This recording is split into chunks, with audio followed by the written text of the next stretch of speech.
Okay, thank you, and thank you for the opportunity to speak here.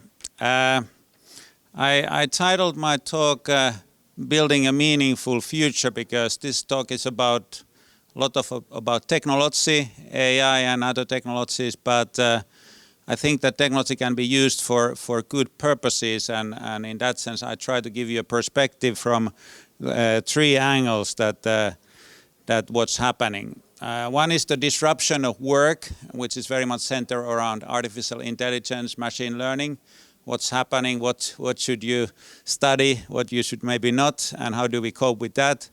Then change in demographics, meaning aging. I'll try to give you a perspective on that. And then healthcare, which has been discussed a lot in Finland.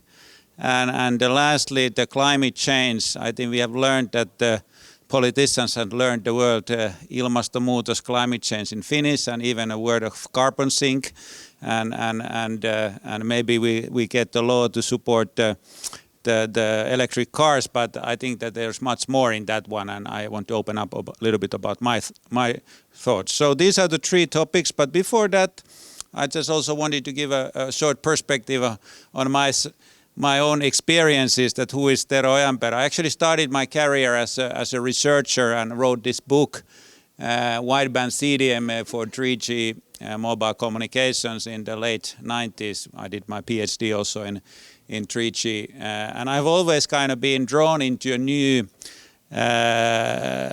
things because I started 92 in 3G when we were still wondering what to do with these mobiles, and since then I've been also kind of always fascinated about the new things. I'm maybe not that good in running things, but more like a building on new ideas. And one area that I was really fascinated and still are was the patents and IPR that has become more important in that sense that we used to deal with technical patents, then with trademarks, but now data, which I will address in a later, it's become more important. One of the most fascinating phases in my career was when we were fighting basically 5 years in court with Qualcomm on a 3G patent that was a multi-billion-dollar case, and it was settled.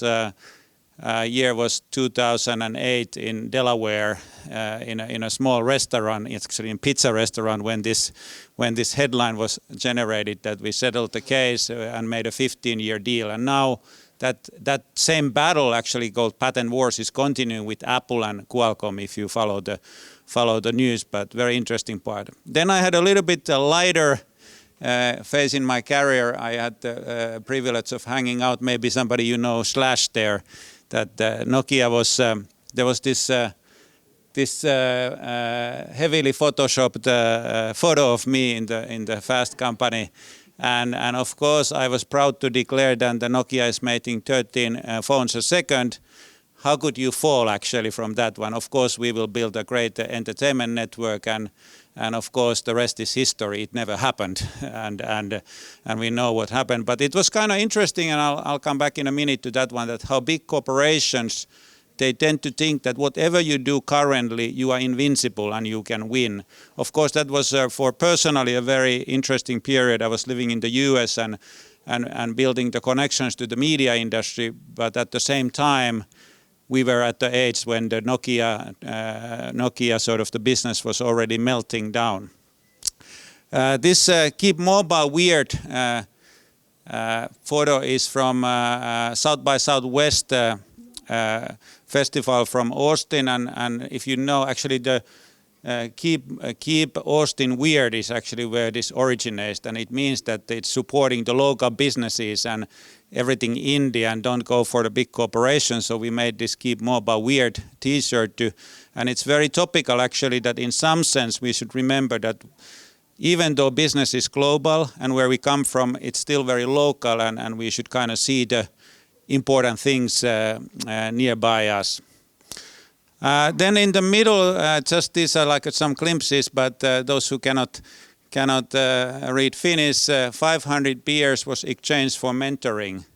I made a competition in a event where people were singing, and I said that if you can combine a traditional Finnish song 𝘴𝘦𝘺𝘗 𝘝𝑦𝑒𝑚 and the Finnish startup scene, you will win 500 beers. And then I made this competition and this person won it, and we had a really great when he actually said that I don't want the 500 beers, I want actually a mentorship, and then we started the relationship that has been actually kept over the years.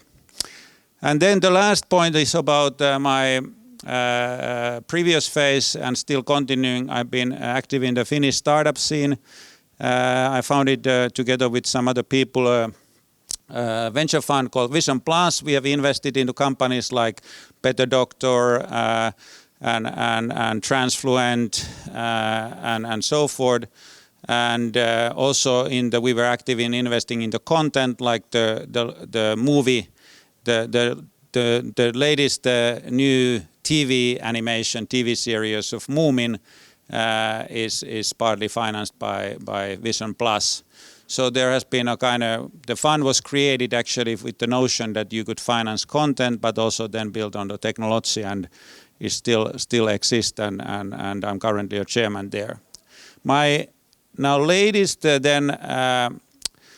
years ago, a year and a half ago, we founded the Silo.AI, which is currently close to 40 people, 20 PhD. It's not as we were discussing earlier that I've been always actually fascinated by building a scalable products, but Silo is currently doing expert work and which is not that scalable. It's a consultancy company, if you want to use that term, helping other companies to build artificial intelligence and better products using AI, whether it is computer vision, machine learning or natural language processing.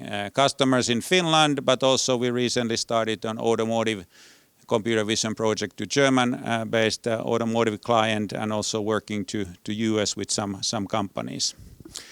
How did I ended up from Nokia to Silo? I think there was 3 years ago, nobody discussed AI or tekoäly in Finland, and this is a Google trend about the search word tekoäly in Finland. I started here around 2016 with a couple of friends to think about that we should get more discussion on the public sector and for this topic. And I was responsible with the other people organizing the Prime Minister's AI seminar in February 8, 2017. And what happened there, I met with our current CEO and co-founder Peter Sarlin, who he's a professor and has a strong background in economics and finance sector and machine learning. And we started to talk about, and kind of a long story short, went to that could one sell AI, and we went then to 𝘚�AI, and that led about half a year later to foundation of Silo.AI. There was and it was actually so that this peak is here, that when Prime Minister Sipilä declared that Finland is the #1 country in AI, and so in that sense the Prime Minister seminar has an impact, and of course somebody then needed to execute, so I jumped to the Silo there to try to make it true, because we all know that by Prime Minister's declaration things don't happen, and we are facing the similar situation now with the climate change, that by politicians declaring it's Finland is the leader in the climate change, it won't happen. We need to do something on a grassroots level. Then when you think about the disruption of technology, that this is an example of that Intel ruled the PC era of the chip making, the computing chips, and together with Microsoft, and then when I lived this one very closely. When mobile era, the mobile phone was born, then Intel was of course very much ready to go for it, and they were, I'm sure they were kind of planning to be the #1 chip maker in that world. But actually what happened was that Qualcomm, which is a San Diego-based, was late 80s, was a startup in the field, became then the #1 chip maker and still continues to be in the mobile. So despite of the billions of dollars Intel invested, despite of the firing and hiring people, they never managed to enter a meaningful way the mobile. And also Nokia was partnering with them, trying to help, but still it didn't happen. Then comes AI era. Everybody's, again, it was AMD, Intel, Qualcomm. They think that we are going to be the winners. And suddenly this upstart NVIDIA, who is making computer graphics processor GPUs, it turns out that the parallel processing architecture of GPU is very good for doing parallel calculation of the neural networks and other structures that you need in AI. So NVIDIA becomes the #1. Of course, the jury is still out. But the point here is that it's so hard for a successful company to succeed in the next phase of the disruption. And we have seen this all over again. You can put here, instead of the Intel, Motorola, that was #1 cell phone maker up until '98 when Nokia went past them. And then, of course, you know the story that then up to the 2007, actually 2008 was the year when Nokia's revenue and profits peaked, were the highest ever. And at the same time, we all know that already by 2008, the change had started. It didn't start then. It started like maybe 5, even 10 years earlier, when the industry started to shift into the new computing era. And at the same time, software, making software became so much easier. So now when we think about the AI, the question is that which companies are going to fall and which are the new ones that are going to succeed and basically change the rules. If we go then, this is as technical as it will get here, but I try to kind of highlight the basic functioning of AI in a way that would be understandable for anybody. You always start with the business goal, that what do you want to do? An example of that one could be like, let's give an AI that it will teach a Finnish language for this machine. So we need data. In this case, where do we get data? We were in Silo doing this exercise last summer, and the data source that we found was because when you're teaching language, you need the spoken language, and then you need that transcribed so that it's written. So you need, that is the data set you need. So Finnish parliament, every speech of the politician in the parliament is actually transcribed. So you can take that open data set and use it, formulate it, and build a AI model that will then basically detect speech and turn it into a written language. So in this case, of course, we all know, or it turns out that with the language of the politicians, the AI didn't learn to speak quite well, but we'll keep on trying, and therefore we went for additional data set. We actually got there. I'm not in a position to say the exact TV series, but it's a very popular soap opera that we took as a next data source from the media company and started to teach. So you need in this case a lot of data to make the Finnish speaking or Finnish understanding AI to work, but we are getting there, and there are also other companies who are working in this same problem. Actually, this is a nationally very important point as a side note, that do we actually control our own language and interpretation of that one in the era of the AI? So that's why I think that I'm sure that Google will make Finnish language into their API, that speech-to-text API, but is that something we want, or do we want to have that one in our own control? It's a good question.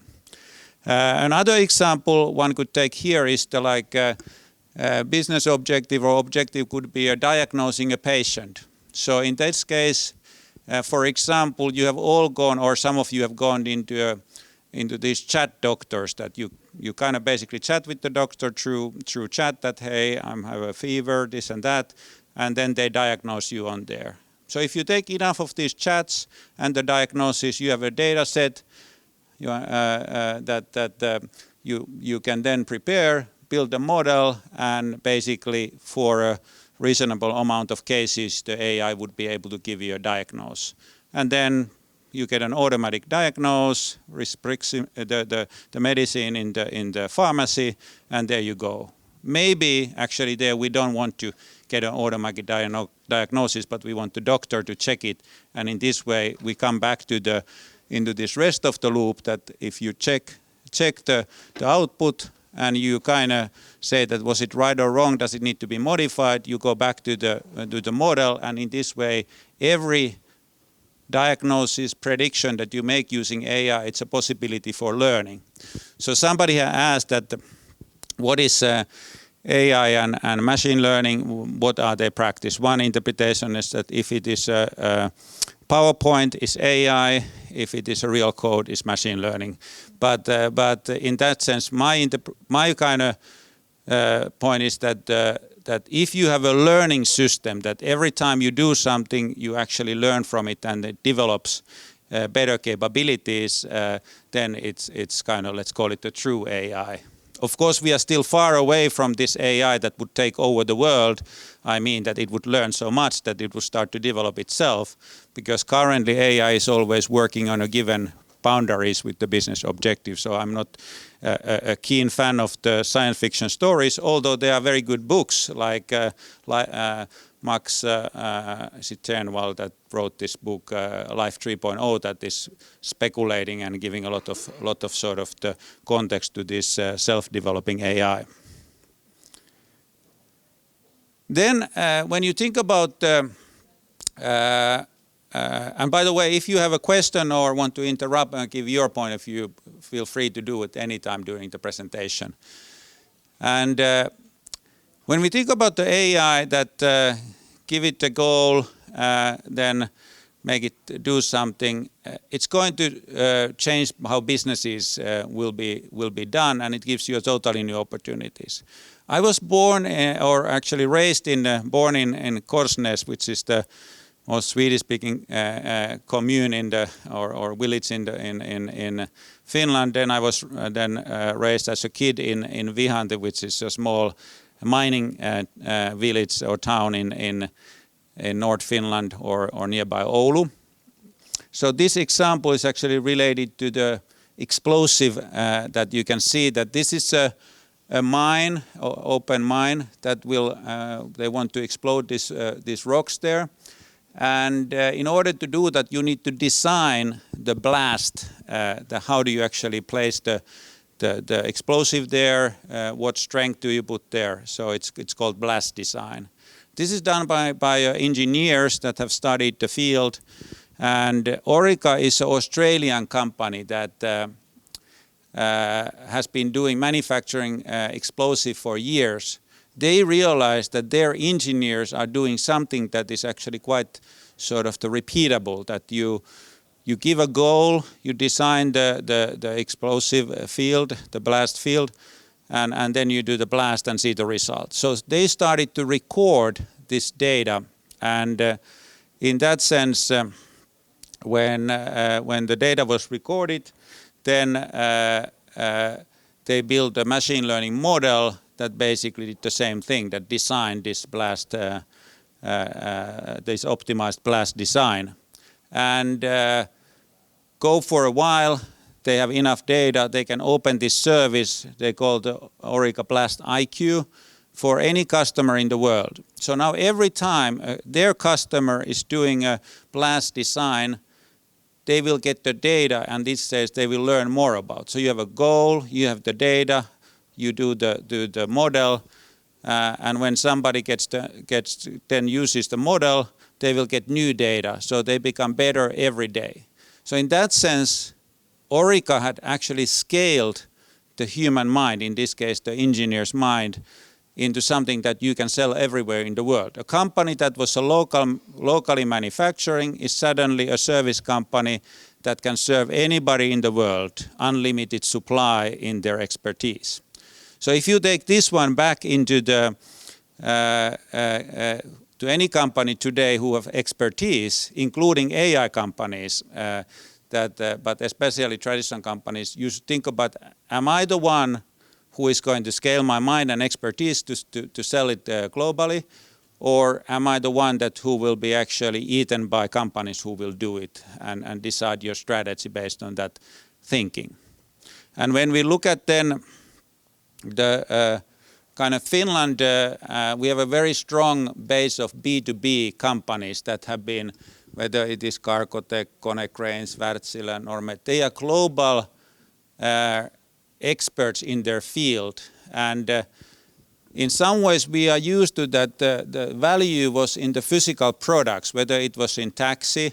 We all know that that has been disrupted by Uber and digitalization. So the value has moved from the physical taxi into the system that is scheduling the rides for users and understanding where the people are and making life easier. In a similar way, Airbnb, the value, we thought it was in the hotels, it's in the buildings, but actually it has moved into the Airbnbs of the world, who are now understanding best than anybody else that where people want to go, where do they stay, what kind of properties they would like to stay in. In a similar way, when we look at the B2B side, you will now face the situation that those who will actually collect the data, cultivate it further, and build something that is valuable to other companies will be the winners. And very often in that process you are facing the problem with the fighting about the data, because if you are manufacturing, let's say, a paper machines for the paper factory, the company who buys them from you thinks that they have the expertise of doing them, running them, etc. But as a manufacturer, if you get that data from this customer, from that customer, from the third one, you will be able to serve those customers better and build an AI based on that data. So the fight will be over the data, that who owns it and who is going to be the hub. And hopefully lots of those hubs will be here in Finland. Because very often when you think about it, that of course we know that there is Uber, there is Lyft and others, but it tends to be that in the world of the technology, the power and the business is concentrating. So whoever gets to the first into the business, they will actually accumulate so much know-how, data, etc., that it's very difficult to replace them. Then one more concept about the human in the loop, that very often we think about that that AI is going to automate us all away, that we can go and enjoy our life in the beach when the AI is working, and or we are kind of we fear that will happen. But with the human in the loop concept, you can think about that the humans are actually supported by AI. So here, every time an AI model generates an output, whether it's in case, like I mentioned, the doctor diagnosis, the expert is confirming, rejecting, or labeling it with some additional information, and the model is learning from the humans and is constantly improving. And in this way, it will be able to support the humans better. So I believe that the power of machines connected to the human interaction will be the way to go. And we shouldn't be that much afraid of the machines, but the challenge will become that how do we actually make this interaction and the collaboration happen in practice. Then to conclude this first part on the technology disruption, I picked up just one example about the lawyers because although you don't have a law practice yet, so it's not threatening you, but it's an example that we have worked with the legal companies, and there are plenty of startups and even established companies who are actually teaching law to machines. So basically, drafting a contract is already today a reality. And if you want to check, for example, there was a test about that we put very experienced lawyers to check a contract about the mistakes and the machine was checking them in 20 seconds compared to the 1.5 hours with the experienced lawyers, and the machine was better in that one. So it's already a reality that the machine is a better lawyer in some sense than the lawyers itself. But of course, if you think about this as a pyramid, that you have how legal practice works, you have the people in the bottom, paralegal, the students that enter the practice. Then you have the more junior lawyers, and then you have the senior lawyers. And of course, the junior lawyers, the paralegals, will start from the very simple tasks. But we can say that actually there are like two ways to look at this, that in the future or even today, the simple tasks are eaten away. So how do we actually train because this was the way to train the students into the more complex tasks. But if the simple tasks are now gone, what do you do? It becomes again the question that how do you actually will connect the legal students, law students and the lawyers with the machine and make this kind of a symbiosis that will help. The machine becomes your assistant, but it's changing really the way how things work. And I believe that this same thing is happening if you look at 5 years onwards, a lot of the basic work in the law practice has disappeared, and I believe the same applies for a number of others. And given that we are here in Aalto, 5 years is the time when you maybe will get the degree. In my time, it used to be longer. I don't know what's the average now, but anyway, the 5 years is the lag at least 5 to 10 years when you change the curriculum. So what should we do now in order to face the challenges that the technology will bring us? And AI, here are just some examples. I won't go them through here, but you can basically take any process, whether it is detecting or producing better quality water, up to analyzing European banks for bank distress, or maybe trading stocks. You will always find a case that you can apply AI today. Is it meaningful and will transfer your business? That is, of course, the question that is facing. Because if I would, and we have done stock trading algorithms through using AI, but if I would truly know how to make money there, I wouldn't be here. But so moving on, aging. Aging is, of course, something that demographics. Here is just the sort of the figure that I thought about was quite interesting. That if we have doubled in the last 17 years the number of people who are over 60 years. It's going 2050. It's again going to double, and the next 50 years is going to double. So number of old people is increasing, and of course we all are going to that direction. So it's a challenge that we need to address, and we have examples of the countries like Japan who had already faced this much earlier. And I'll give you some perspective on what AI can do in this context, or robotics. The first example is that you might have seen that this Paro seal is a robot that is actually trained or teach to interact with not only old people, it can be also young people, but it's used with old people. And then you say that, okay, but it sounds a bit cruel that you leave the old people alone with the seal. But at the same time, we all know that we kind of need the interaction, and very often people are there alone.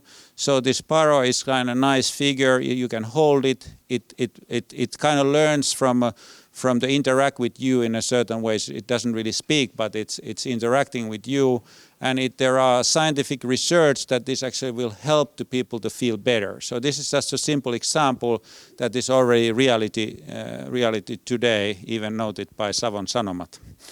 So then you have another examples that there is this 𝘬𝘦𝘴 is a talking bot like a form like that, and it's interacting with the light and speed. So there is actually a real kind of not maybe intelligence in the human way, but it can ask you a question like in this case it is how many home runs did Babe Ruth hit in 1972. So you can actually ask a trivia, and in this way it gives you something to do.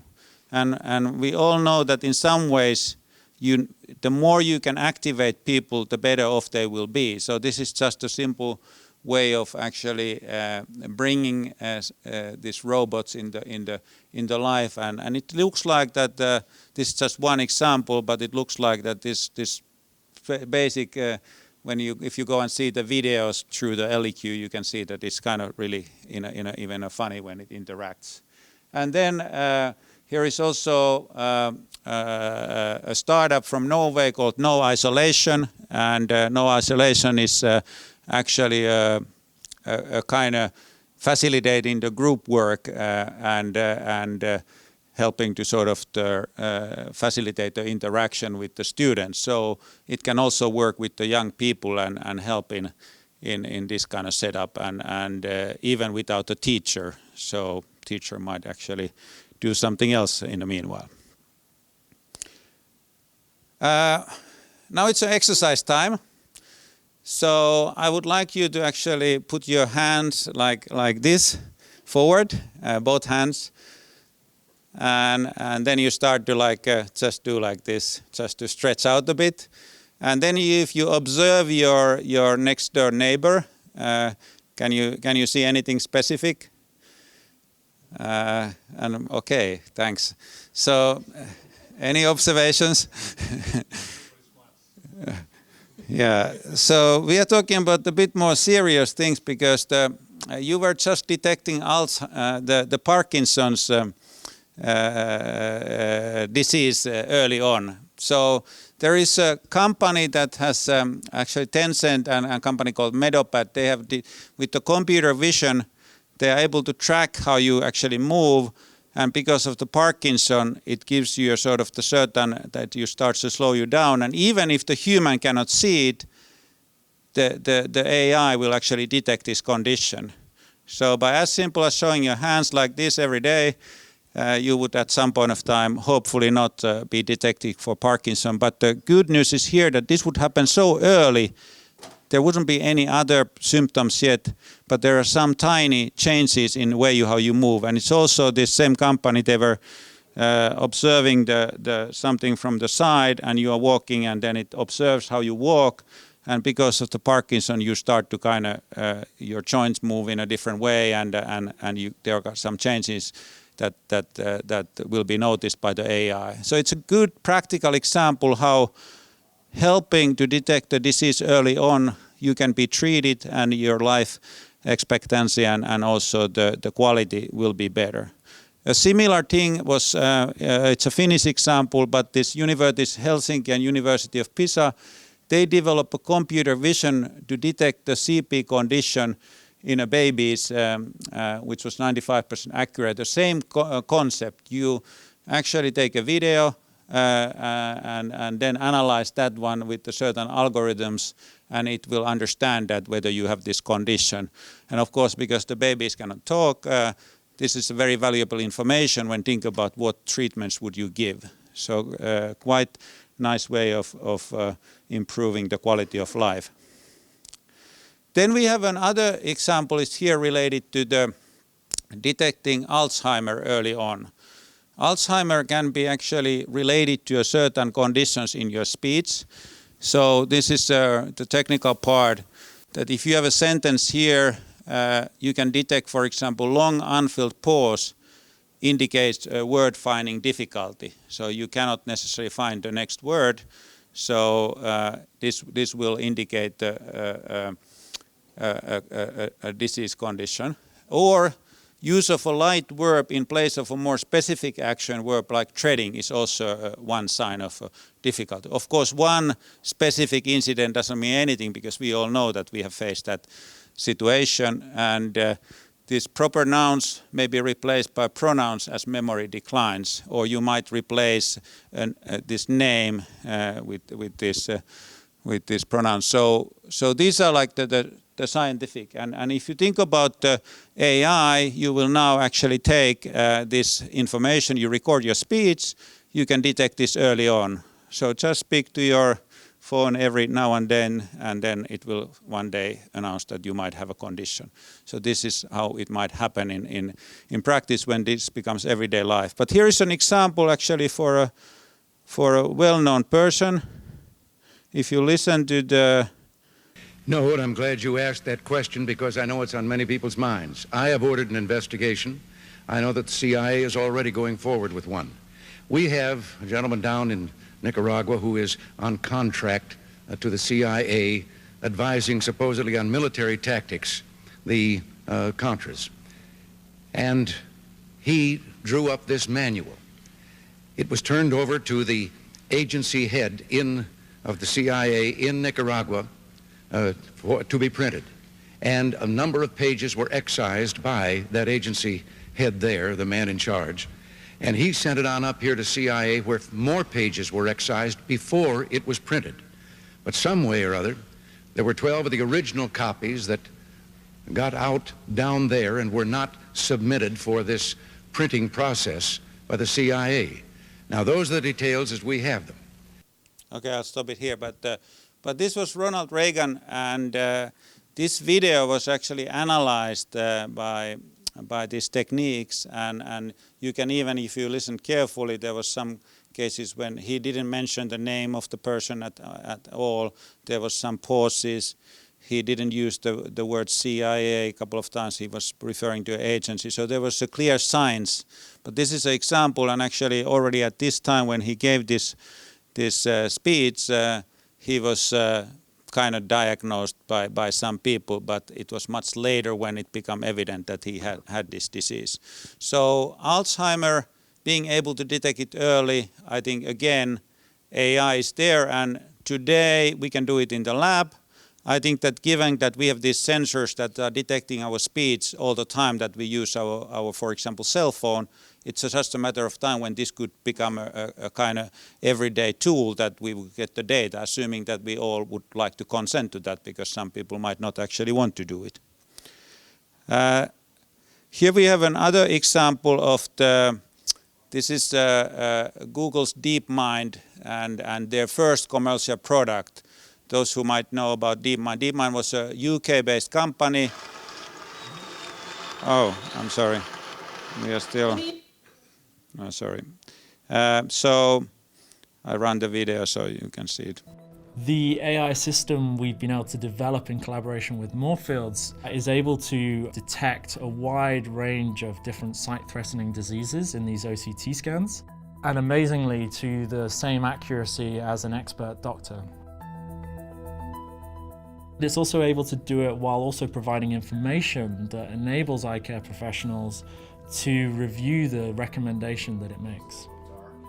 So that eye care professionals can scrutinize that decision and ensure that the right decision is taken for those patients. I believe this technology could lead to a system where eye care professionals...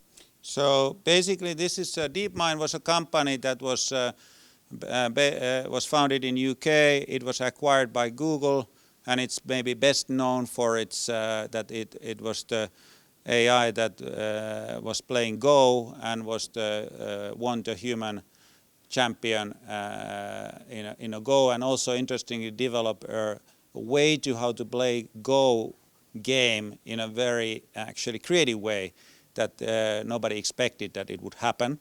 But now they just in a few weeks' time, they announced that they are now developing the first commercial product that is related to the detecting eye disease with an AI. And if you think about it, that today there are so many patients that they cannot actually process them fast enough to take a look at into these photos and videos. So the AI will help there.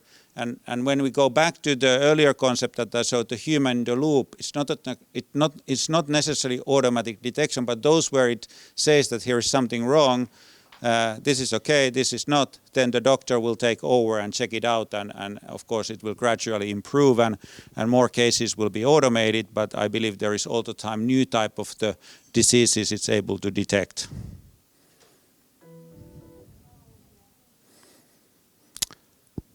Okay, next exercise. So you cannot use your hands, you cannot use your legs, and you are in a classroom and I ask a question.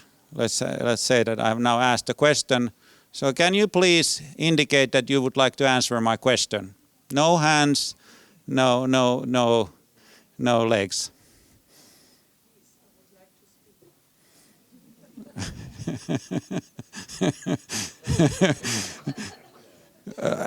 Actually, it's very interesting one that that this is a exercise in two respects. One is, of course, that I was expecting all kind of innovative movements that you could ask, but there was one person who realized that it's not limited to your body parts, that you can also speak and ask permission. But anyway, so if you think about robotics, I was thinking about more like, let's say that I could have said that you cannot speak either, but anyway, if you would be even not able to speak, but you would still be able to you would be able to command some kind of help, then here is a sort of an example of the technology that was under development and will help disabled people.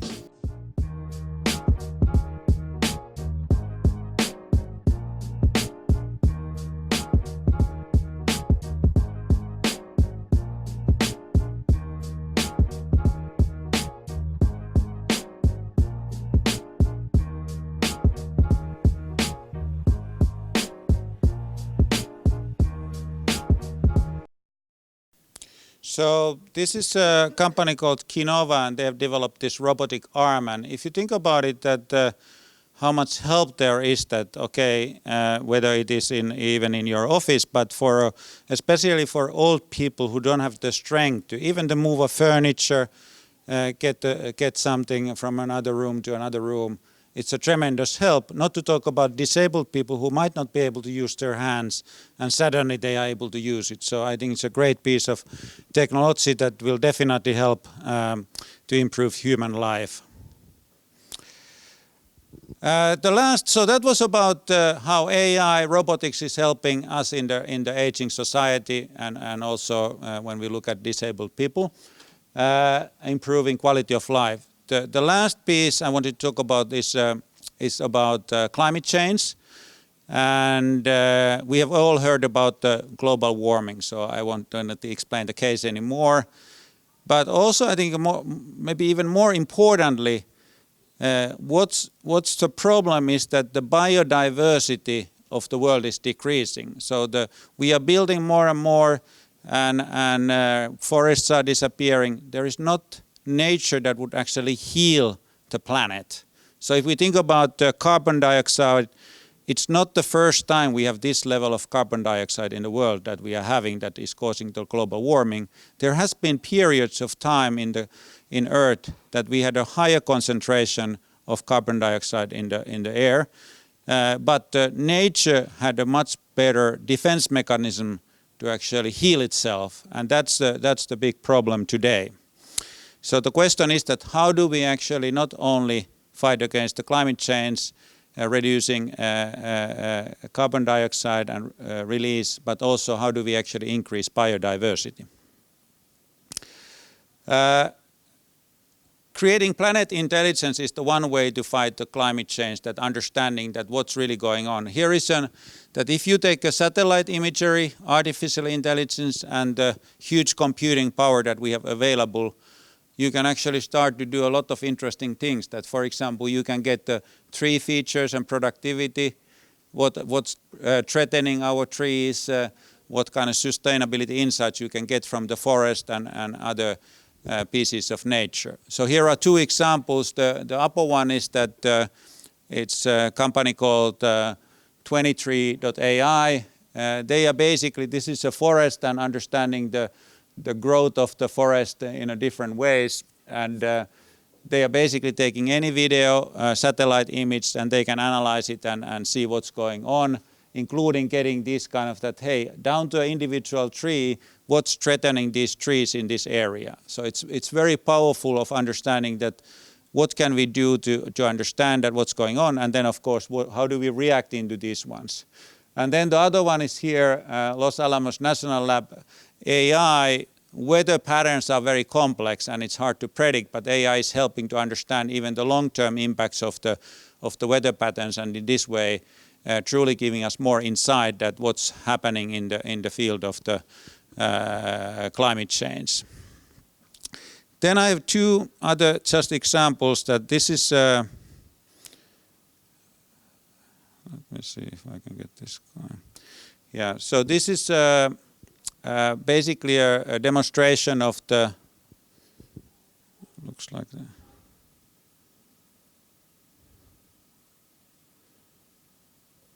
Okay, this is from Silo.AI office. We put a camera there, and this is a Mechelen street.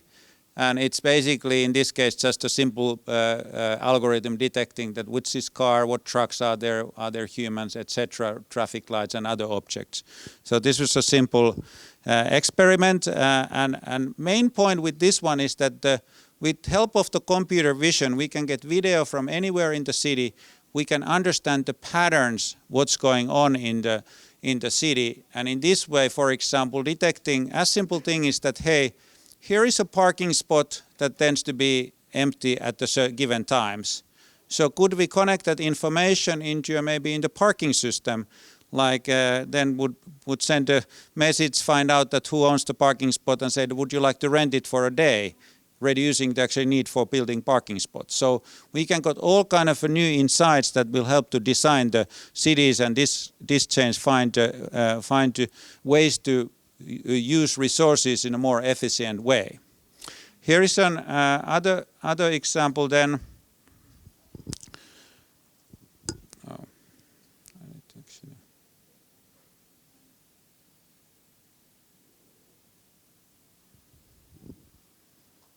Looks like the network is a bit slow.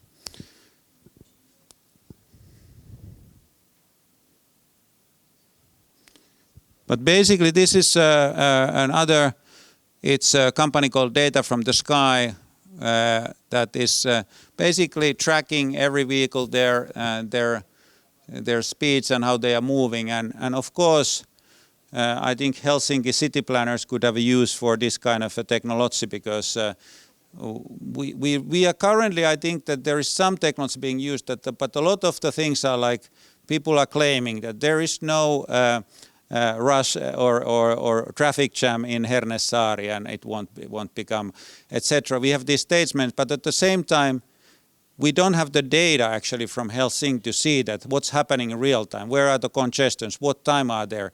And everything would be available. So why are we not using it? I think this is the question, because we don't seem to be even this technology that is available today, that why are we not using it in order to actually improve the life of every citizen in the city? And at the same time, again, when we are talking about climate change, save resources, improve quality of life, reduce congestions, etc. And this would be well possible. So I urge you to, if you have any impact, to really take a look at into this kind of possibilities. Then moving on to the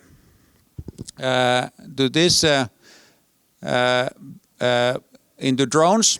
So drones are interesting one which we are of course everybody is seeing, and some of you have probably played, but I think that they are becoming more serious. Here are two examples. This one is more like observation. They are surveying woody climbing plants and better understand how they affect the carbon balance in tropical rainforests. So you don't need to go and check out things by yourself. You can send a drone, it will survey the area, and you can detect what's going on and use that information. It's actually creating new data. Also, when you think about that, when we are creating carbon sinks, that actually fraud in that area is also happening. That somebody's claiming that we planted the trees, they are growing greatly, and if nobody goes and checks it out, there might be that they have been cut down, or there was a fire that it burned down. Now you can just send the drone, it surveys, and it's very easy to actually get the new data. Then Mr. Sipilä, our Prime Minister, gave this challenge that why don't you students go and plant 10 million trees next summer? And I think that maybe it would be easier them to fly the drones and plant the trees with the drone. So here is an example of the drone can actually fly in and plant 100,000 trees in a single day, not a single drone, but the number of drones. So it's very powerful technology that is already available in certain sense, that if we want to build or plant forests, trees, drones can also help there. Go to places that where it would be very hard for humans to go, and then you can of course with the drone check it out how the planting went, and are things developing into the right direction. So drones are, when you think about them as sensors, they can go anywhere in the world, take a picture, figure out also, measure temperatures, get some other data. So they are IoT, Internet of Things sensors that are freely available. We can use the data to actually develop better services which can help to fight climate change. And then when we think about Finland, I've been thinking a lot it's climate change, and Finland, which has been the leader in the forestry, in the forest industry for decades or even hundreds of years, that in some sense, why don't we use that expertise that we have developed for the forestry to actually fight climate change? And it requires two things, and partly not related to forest, but to technology innovation that we have. That the first one, finding the way how we can lead the way as a carbon positive society. And there are actually very good examples in Finland about the great technologies and processes what we can do there. So of course smart traffic and developing ways there. I think that's one area, traffic. Smart grid and electricity. How can we do things better there? But even area like food, which I think has been discussed a lot, but there are some really interesting examples, which are some photos here, �𝘯𝘵 𝘮𝘳𝘦𝘴, that are actually more sustainable way of manufacturing food, and in that way creating a less carbon dioxide. So we have plenty of good innovation, and I think organizations, the Baltic Sea Action Group, they are exploring that how can we actually cultivate soil in a way that you could grow things in a way that it would actually not be a carbon source, but would actually be a carbon sink. And the other area is then that Finland, that how can we push forward for this increasing carbon sinks? And there I'm not an economist, but I believe that in order to actually massively increase the carbon sinks, we need also financial engineering, a way to channel massive amounts of funds into the planting trees, developing better ways of agriculture, etc. The only way this can happen is somehow that the consumers and businesses will start to funnel this money. How? I don't have that answer yet. I think there are a lot of good initiatives that are going on there, that you can donate money, you can support brands that are more sustainable. But I believe that this is an area where Finland would have possibilities for innovation. I will finish here with a slide that was earlier this week in an event organized by Sitra, where we discussed about data and how that will be used. This is sort of the chart that is showing that the trust versus distrust and low utilization of data and high utilization of data. So today we are basically in this world that we call silos. Our company name is Silo because we are trying to break away from that one. But whether you are talking about Google, Amazon, etc., big corporations and even smaller, we are building silos that operate by themselves. The data is not transferable from them to other places.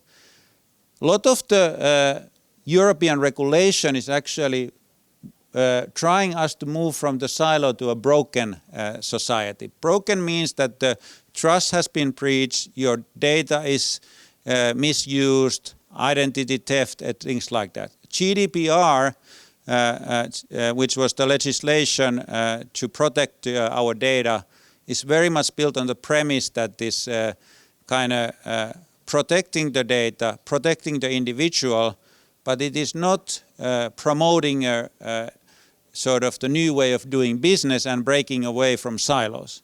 Then we have this big brother where we have societies where the data is being used to monitor citizens. You cannot do anything without the big brother knowing. And we don't want to go there. It's not the society model that Europe was built for, but we are seeing that the countries that are authoritarian are actually driving towards this, that the more you can get data from the citizens, where they move, where they go, what do they do, the more it will be used actually to control the society. And also, of course, this relates to also how information or misinformation is being spread. Where we are trying to drive as a society, or at least I will hope that we will get that, how can we open up data and in a way that it would create more trust, it would be used more.